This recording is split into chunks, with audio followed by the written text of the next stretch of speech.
I own and run my own business, which helps because I'm in charge and in control of my own business destiny.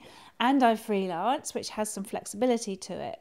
So if I had a full-time job, I have quit a full-time job to do one of my big challenges. But now I've learned that I've got a lovely, adaptable life where I'm in control of my own business. I also freelance and I fit in the adventures. So that works quite nicely. But I do think that clients now understand who I am and what I'm about, and that's also what I bring into my work. So if I'm going to bring wisdom about experience and life and learnings and lessons from that aspect of me, then the give is they need to let me go off and do my stuff. And it works quite nicely. So sometimes I'll say to clients, I'm really sorry, I'm going to be off the planet, if you like, for 2 months. And they're like, no, I want you to do this or do that. What are you doing? I said, well, I'm going to the South Pole. And they go, wow, that is so cool.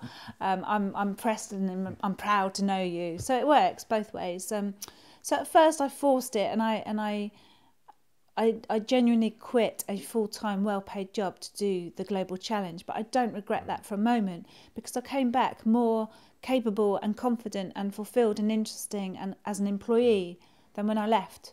So I think it's symbiotic, and I think they work well together.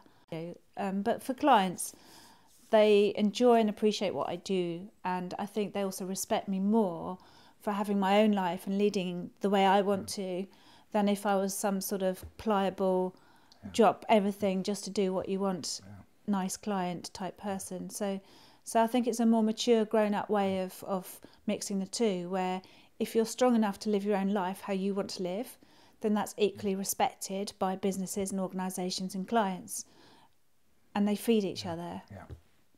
But for people who perhaps are starting out, whose first adventure might be a 3-week or a 4-week road trip, or the leg of a sailing race, where perhaps for people who aren't in the adventure world, it doesn't sound quite so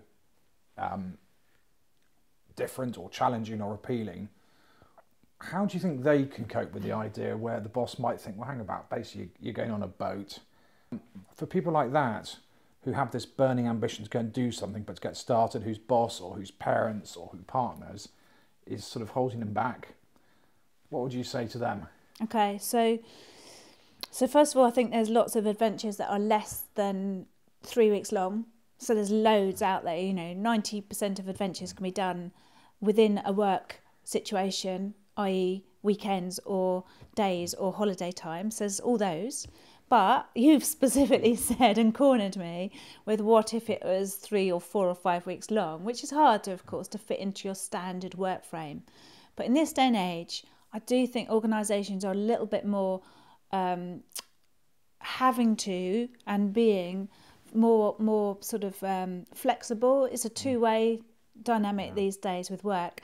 And I think most enlightened organisations, if you like, get that it's a two-way thing, and that people have lives outside of work, and work-life balance is important, and the passion and the purpose in people's lives are just as important as just doing the job, and they come back more interesting and more employable than they ever were before they left.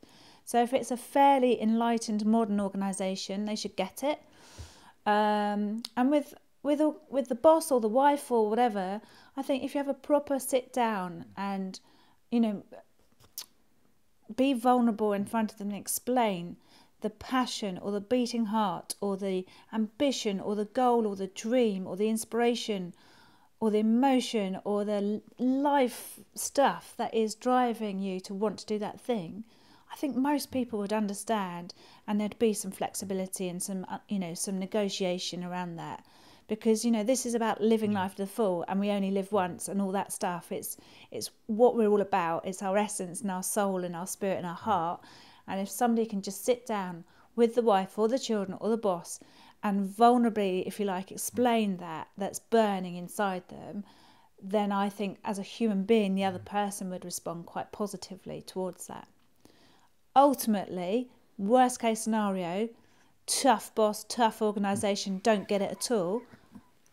Personally, I would quit, because I know I can come back and earn more and have a better job and a more fulfilling work life once I've come back from that adventure.